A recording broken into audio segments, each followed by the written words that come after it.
Menjadi cantik dan awet muda tentu adalah keinginan semua orang. Tapi jangan sampai keinginan itu berubah menjadi obsesi, yang perlahan dapat menghancurkan diri sendiri. Halo para pecinta film, kali ini, saya akan membahas sebuah film horor psikologis dari tahun 2024. Bercerita tentang Elizabeth, seorang aktris berusia 50 tahun yang dulu pernah berada di puncak kejayaan. Tapi seiring waktu, pesonanya memudar, dan rasa takut kehilangan itu membuatnya terjerumus pada sebuah eksperimen misterius. Sebuah percobaan yang menjanjikan kecantikan abadi. Namun, di balik janji keindahan itu, tersembunyi harga yang tak pernah ia bayangkan. Film ini cukup menyeramkan dan mengandung beberapa adegan yang mungkin bikin sebagian dari kalian merasa nggak nyaman. Sebelum kita mulai, jangan lupa tekan tombol like dan subscribe, supaya kalian gak ketinggalan pembahasan film-film seru lainnya. Oke, langsung saja, inilah sebuah film berjudul The Substance.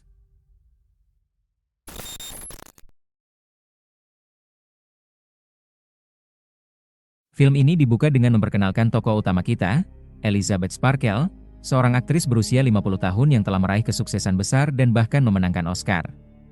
Namun, masa kejayaannya perlahan memudar. Pesonanya yang dulu muda dan memikat kini mulai pudar, membuat karirnya berada di ambang penurunan. Meskipun usianya tak lagi muda, Elizabeth masih bugar dan menjadi pembawa acara program aerobik pagi yang populer. Suatu hari, setelah syuting, ia ingin ke toilet, tetapi mendapati toilet wanita rusak. Karena terdesak, ia akhirnya masuk ke toilet pria dan menggunakan salah satu bilik. Di sana, Elizabeth tanpa sengaja mendengar produsernya, Harvey, masuk sambil berbicara di telepon. Ia mendengar Harvey menjelek-jelekannya, mengatakan bahwa Elizabeth sudah terlihat menua, dan posisinya harus segera digantikan oleh wajah baru yang lebih segar. Ucapan itu membuat Elizabeth terkejut dan patah hati. Beberapa waktu kemudian, mereka makan siang bersama. Harvey mengatakan bahwa ia hanya memberi penonton apa yang mereka mau, lalu dengan santai mengumumkan bahwa ia berniat memecatnya. Elizabeth terdiam, menahan perasaan hancur, lalu pergi tanpa sepatah kata pun. Dalam perjalanan pulang, ia melihat papan reklame bergambar dirinya sedang dibongkar. Kesedihan dan amarah membuatnya kehilangan fokus hingga mobilnya menabrak. Ia terbangun di rumah sakit, beruntung tanpa cedera serius. Seorang dokter memberitahu bahwa istrinya adalah penggemar berat Elizabeth, namun sang aktris hanya bisa menahan air mata. Melihat itu, seorang perawat muda dan tampan menghampirinya untuk menenangkan. Saat memeriksa punggungnya, perawat itu berbisik pelan bahwa Elizabeth adalah kandidat yang baik. Ia kemudian menyerahkan jaketnya kembali, dan Elizabeth sempat memperhatikan tanda lahir aneh di tangan pria itu. Ketika pulang, Elizabeth menemukan USB drive di saku jaketnya, bersama sebuah catatan bertuliskan, "Ini mengubah hidupku." Rasa penasaran membuatnya menyalakan TV dan mencolokkan USB tersebut. Isinya adalah iklan misterius untuk sebuah produk bernama The Substance. Produk itu menjanjikan kemampuan menciptakan klon sempurna dari diri seseorang, versi yang lebih muda, lebih indah, dan lebih sempurna. Namun ada syarat, kedua versi itu tetap satu orang yang sama, dan harus bergantian hidup setiap 7 hari sekali. Awalnya Elizabeth menganggapnya konyol dan membuang USB itu ke tempat sampah. Tapi setelah berpikir ulang, ia mengambilnya kembali dan menelepon nomor yang tertera di belakang. Seorang operator menyambutnya, dan Elizabeth dengan gugup menyatakan keinginannya untuk memesan produk tersebut. Pria di ujung telepon meminta alamatnya, lalu memberikan lokasi rahasia sebelum menutup sambungan begitu saja, meninggalkan Elizabeth dalam kebingungan. Keesokan paginya, ia menerima sebuah kartu akses bertuliskan angka 503 di dalam kotak suratnya. Elizabeth segera menuju alamat yang diberikan oleh operator dan tiba di sebuah gang gelap di kawasan yang tampak mencurigakan. Menggunakan kartu akses yang diterimanya, ia membuka gerbang dan melangkah ke dalam ruangan yang sangat bersih, dipenuhi deretan loker berwarna perak. Ia menemukan loker bertanda 503, membukanya, dan mengambil sebuah paket di dalamnya. Sesampainya di rumah, Elizabeth yang sudah tidak sabar langsung membuka paket tersebut. Di dalamnya terdapat beberapa bahan dan alat yang tersusun rapi, aktivator, stabilizer, switch kit, serta makanan khusus untuk kedua versi dirinya. Di sana juga terdapat panduan penggunaan yang menyatakan bahwa stabilizer harus diberikan setiap hari dan hanya boleh diambil dari tubuh asli. Aturan terpenting adalah, kedua versi harus bergantian setiap 7 hari tanpa pengecualian, dan selalu mengingat bahwa mereka hanyalah satu orang yang sama. Tanpa berpikir panjang, Elizabeth menuju kamar mandi dan menyuntikkan cairan hijau ke tubuhnya, cairan aktivator. Seketika matanya berubah aneh, pupilnya membelah dua, dan ia menjerit kesakitan saat punggungnya mulai robek dari dalam. Tubuhnya menggeliat sebelum akhirnya ia kehilangan kesadaran. Dari luka di punggungnya, muncul sosok manusia baru, versi muda dan cantik dari dirinya sendiri. Wanita muda itu tanpa sadar akan apa yang sedang terjadi. Ia dengan cepat menjahit punggung Elizabeth yang lebih tua, lalu masuk ke kamar mandi untuk membersihkan diri. Namun, saat selesai mandi, ia tiba-tiba merasa pusing dan mimisan. Ia pun menyadari sesuatu. Jika ia tidak mengikuti instruksi, ia akan mati. Segera, ia mengambil cairan stabilizer dari tulang belakang Elizabeth dan menyuntikkannya ke tubuhnya sendiri. Rasa lemah itu perlahan menghilang, digantikan oleh sensasi bertenaga dan segar. Di pagi hari, wanita muda itu menemukan iklan audisi dari Harvey, sang produser yang sedang mencari wajah baru untuk acara aerobik terbarunya. Tertarik, ia memutuskan untuk mencoba peruntungannya dan memperkenalkan diri dengan nama Sue. Di ruang audisi, Sue tampil memukau. Gerakannya lincah, energinya menular, dan pesonanya membuat seluruh ruangan terpana, termasuk Harvey, yang langsung jatuh hati pada penampilan gadis itu. Tanpa pikir panjang, Harvey pun merekrutnya untuk menjadi bintang utama acara tersebut. Namun Sue punya satu syarat. Ia tak bisa tampil setiap minggu karena harus merawat ibunya yang sakit. Harvey yang sudah terlanjur terpesona tentu saja tak keberatan. Ia rela menyesuaikan apapun, asalkan Sue tetap menjadi bintang utamanya. Keesokan harinya, Sue menjalani sesi pemotretan besar. Tak lama kemudian, foto dirinya menghiasi papan reklame di seluruh kota. Sisa minggu itu ia habiskan untuk latihan, tampil di TV, dan berbelanja pakaian baru. Namun waktu berjalan cepat, dan saat 7 hari berakhir, aturan menuntut mereka untuk bertukar kembali. Sue pun masuk ke kamar mandi, menggunakan perangkat switch kit untuk menukar kesadaran dengan Elizabeth. Sesaat kemudian, tubuhnya ambruk, dan Elizabeth terbangun kembali. Pada awalnya, Elizabeth kebingungan melihat gadis muda yang asing di hadapannya, tetapi ia segera sadar bahwa gadis itu adalah dirinya sendiri dalam versi muda. Keesokan harinya, Elizabeth datang ke tempat kerja, namun Harvey dengan enteng mengabarkan bahwa ia sudah digantikan. Meski awalnya terpukul, ia sedikit tenang saat mengetahui bahwa penggantinya adalah Sue.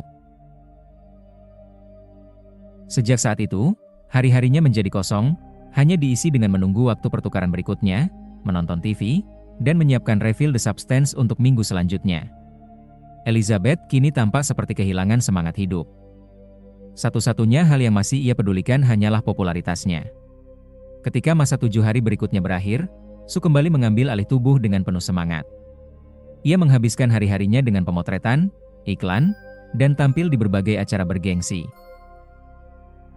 Suatu malam, Sue membawa seorang pria muda ke apartemennya.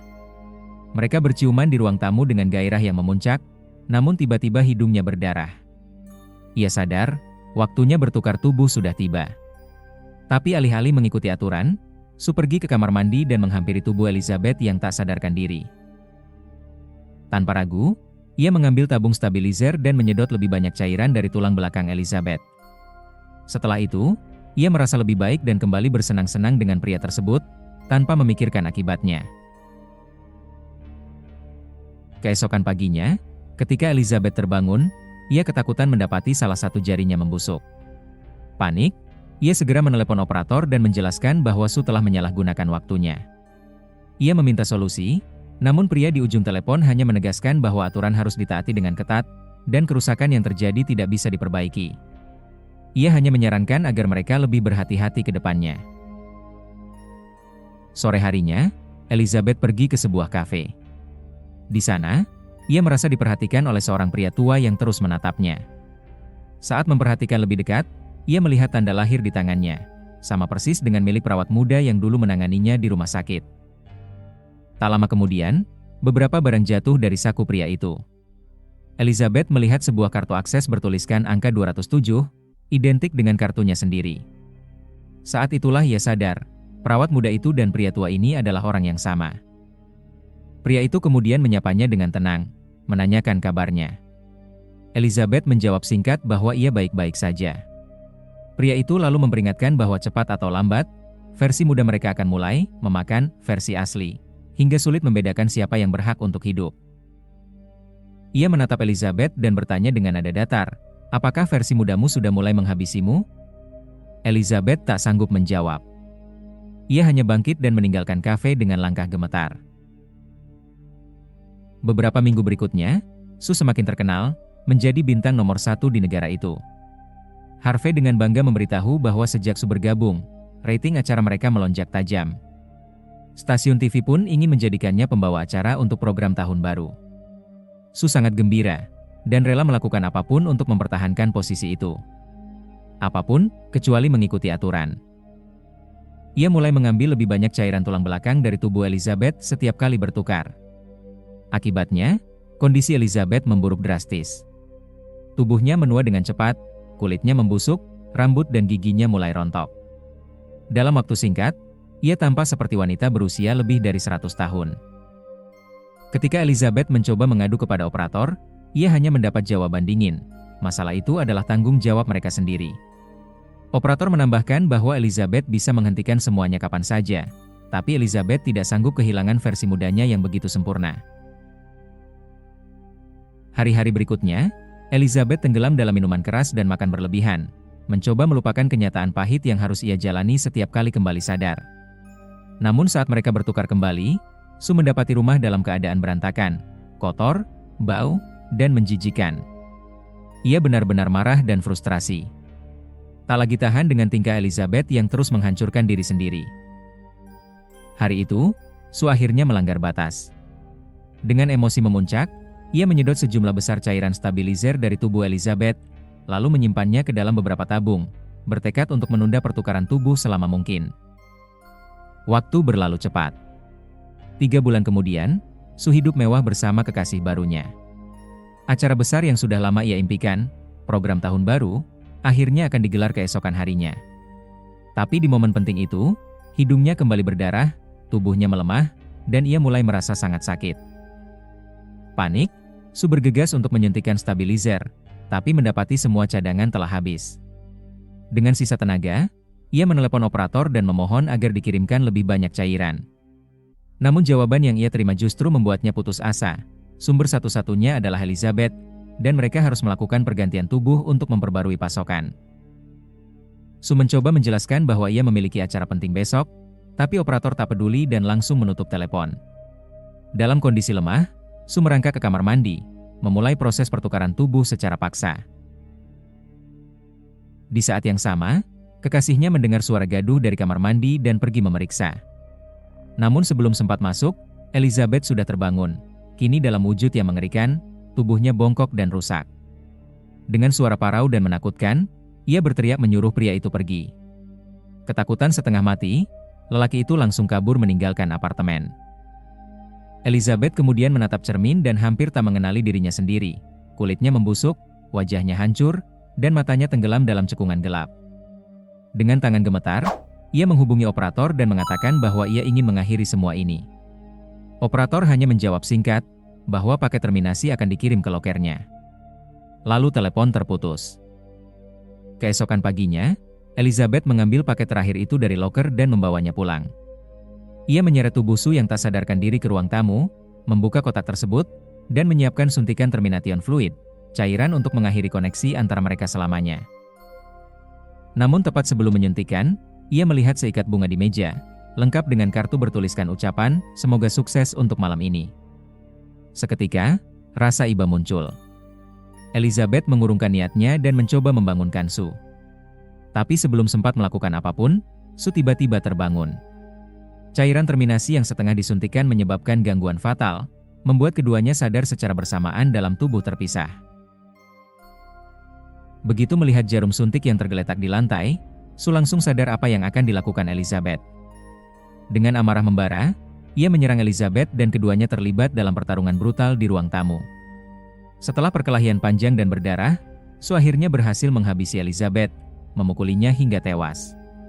Tanpa sedikit pun rasa bersalah, Sue bersiap untuk malam besar yang telah ia nantikan selama ini. Malam itu, ia tampil di acara tahun baru mengenakan gaun megah, tampak sempurna di depan ribuan penonton.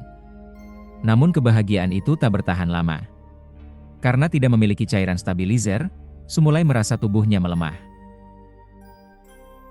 Saat akan tampil, pandangannya berkunang, napasnya berat. Ia bergegas ke kamar mandi, dan di sana, menyadari dengan ngeri bahwa giginya mulai rontok satu persatu. Su berusaha mengabaikan rasa tidak nyaman itu, malam ini adalah malam terpenting dalam hidupnya. Namun, di dalam lift menuju acara besar, ia menyadari kuku-kukunya mulai terlepas satu persatu, dan tiba-tiba, telinganya juga jatuh. Panik dan ketakutan, Su bergegas pulang. Di rumah, ia menemukan sisa serum aktivator yang dulu digunakan Elizabeth untuk menciptakannya. Karena malam itu sangat penting baginya, Su memutuskan menyuntikkan serum tersebut, berharap bisa memulihkan tubuhnya atau bahkan menciptakan versi dirinya yang baru dan sempurna. Tapi yang terjadi justru jauh lebih mengerikan. Ia jatuh pingsan kesakitan, dan dari tulang punggungnya muncul gumpalan daging menjijikan yang terus membesar. Dari situ lahirlah makhluk mengerikan hasil mutasi, sesosok makhluk seperti monster, gabungan menyeramkan antara Elizabeth dan Su. Makhluk itu tampak seperti mimpi buruk hidup, tubuhnya dipenuhi mata dan tangan tambahan, dan bahkan wajah Elizabeth menonjol dari punggungnya. Meski wujudnya begitu mengerikan, Elisa Su tetap bersikeras menghadiri acara besar malam itu. Ia mengenakan gaun yang telah disiapkan untuk Su, lalu dengan gila memotong wajah Elizabeth dari potret besar di rumahnya, mengoleskan lipstik di bibir potongan wajah itu, dan memakainya sebagai topeng. Ia bahkan menancapkan anting berlian ke kulit rusaknya dan berusaha menata rambutnya, meski yang tersisa hanyalah jaringan daging berantakan. Puas dengan penampilannya, makhluk itu berlari menuju acara malam tahun baru, tempat semua orang menunggu kedatangan Su. Saat makhluk itu muncul di atas panggung, mengenakan wajah Elizabeth seperti topeng, seluruh ruangan terdiam dalam keterkejutan. Namun saat topeng itu jatuh, semua orang melihat wajah aslinya, dan kepanikan pun pecah. Orang-orang menjerit, berlarian, sebagian mencoba menyerangnya. Seorang pria bahkan memukul kepalanya dengan tongkat bisbol hingga meledak, menyemburkan darah kemana-mana. Tapi meski kepalanya hancur, makhluk itu tumbuh kembali, berubah menjadi versi yang lebih rusak dan menyeramkan. Dalam kekacauan itu, sisa-sisa tubuh Elisa Su berhasil melarikan diri dari teater, berjalan terpincang-pincang ke jalanan malam Los Angeles, sampai akhirnya tubuhnya meledak berkeping-keping. Di antara puing daging dan darah, wajah Elizabeth terlepas dan terus merayap perlahan di aspal, hingga berhenti tepat di atas bintang Hollywood Walk of Fame miliknya yang dulu. Ia menatap ke langit malam, seolah mengenang masa-masa kejayaannya, sebelum tubuhnya perlahan meleleh, meninggalkan hanya bintang retak dan pudar bertuliskan Elizabeth Sparkle. Film pun selesai. Oke teman-teman, itulah alur cerita film kali ini. Kalau kalian suka video ini, jangan lupa klik like, subscribe, dan aktifkan lonceng notifikasi, biar gak ketinggalan alur-alur cerita menarik berikutnya di Lord of Cinema. Terima kasih sudah menonton. Semoga hari kalian menyenangkan, dan sampai jumpa di video selanjutnya.